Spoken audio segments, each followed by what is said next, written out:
বসন্ত এসে গেছে।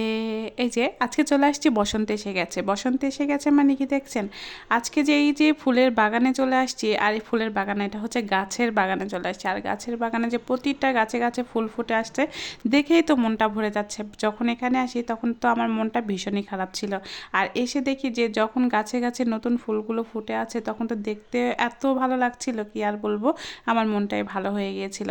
তো ছেলেকে প্রাইভেটে রেখে আমরা 3 ভাবি চলে আসছিলাম আজকে গাছ কিনতে। আর এখানে গাছ কিনতে এসে দেখি ফুলের গাছগুলো আমার একদমই মনটা কেড়ে নিচ্ছে, বিশেষ করে গোলাপ ফুলের গাছগুলো। কারণ শীতের সিজনে দেখবেন সব ফুলই ফুটে, কিন্তু সারা বছর থাকে না, কিন্তু অনেক সুন্দর সুন্দর ফুল থাকে শীতের সিজনে। যখন শীতটা শেষ হয়ে যায় তখন কিন্তু ফুলগুলোও ঝরে পড়ে যায়, কিন্তু গোলাপ সারা বছর একই রকম থাকে।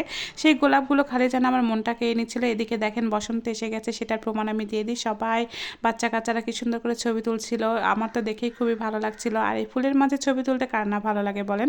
আমার যেমন ভিডিও করতে ভালো লাগে, তেমন কিন্তু তাদেরও এরকম ছবি তুলতে ভালো লাগে। তা আমি শুধু খালি গোলাপেরই ভিডিও করছিলাম, আর আমার গোলাপগুলো যে এত ভালো লাগছিল, গোলাপগুলোকে জানি আমাকে খালি ছুঁই ছুঁই করছিল। তো এক ভাবে এখানে ফলের গাছ নেবে, এখানে ছিল টমেটোর গাছ।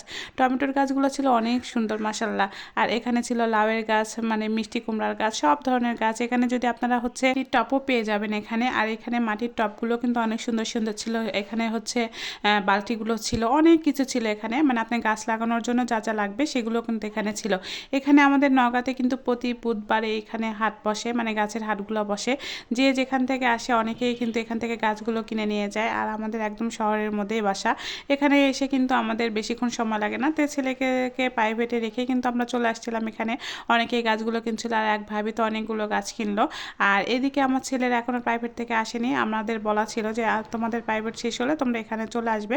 সামনে একটা পার্ক ছিল, সামনে একটা গার্লস স্কুল ছিল, তাদের স্কুলে অনুষ্ঠান হচ্ছিল। যে এখন বাজে বিকাল 5টা, তারা কিন্তু শাড়ি টাড়ি পরে সবাই রেডি হয়ে স্কুলের দিকে চলে যাচ্ছিল। আর এদিকে ছিল হচ্ছে অনেকগুলো খাবারের দোকান যেমন রিক্সা, ভ্যান, অনেক কিছু এখানে ছিল। তো রিক্সাওয়ালারা খালি যখন মেয়েরা যাচ্ছিল তখন খালি দাঁড়িয়ে দাঁড়িয়ে দেখছিল, আর হচ্ছে তারা খালি দাঁড়াচ্ছিল, মনে করছিল এই যাবে এই যাবে, তো তারাও আর যাবে না। তো খুবই ভালো লাগছিল। আর এখানে যে সতেজ গাছগুলো দেখতে তো খুবই ভালো লাগছিল, সবুজ গাছগুলো দেখতে কার না ভালো লাগে। আর বিশেষ করে গোলাপ তো আমার খুবই পছন্দের একটা গাছ। আর এদিকে হচ্ছে ছেলে বার্গার খাবে, তো চেষ্টা করলাম ওখানে একটা বার্গার কিনে দিয়ে তারপরে পার্কের মধ্যে ঢুকতে। এত কাছে আসছি পার্কের, আর পার্কে ঢুকবো না বলেন তো? তো এই জন্য পার্কে ঢুকলাম। আর পার্কে ঢুকে তো দেখি মাশাল্লাহ মাশাল্লাহ, কি বলবো, পার্কে ঢুকে দেখি আরও সুন্দর সুন্দর, মানে এত সুন্দর সুন্দর ফুল যে ফুটে আছে, মানে দেখে আমার অবিশ্বাস্য লাগছে, মানে কি যে সুন্দর লাগছে দেখতে। তো যেখানে তাকাচ্ছি শুধু ফুল আর ফুল, জোড়ায় সবাই বসে আছে। যাক মাশাল্লাহ, দেখতে অনেক ভালো লাগছিল। আর ফুলগুলো তো আমার মনটা আকর্ষণ করছিল, আর মনটা তো আমার খুবই ভালো হয়ে গিয়েছিল। আজকে ছেলের তো ভীষণ জ্বর, তারপরে ওখানে এসে ওর ভালো লাগছিল। আমি বলছিলাম তোমার কি ভালো লাগছে, তো সে বলছিল যে হ্যাঁ আমার ভালো লাগছে। তো এখন তো এই যে আমাদের চলে যাওয়ার পালা, বেশিক্ষণ দেরি করলাম না, এখন চলে যাব বাসায়।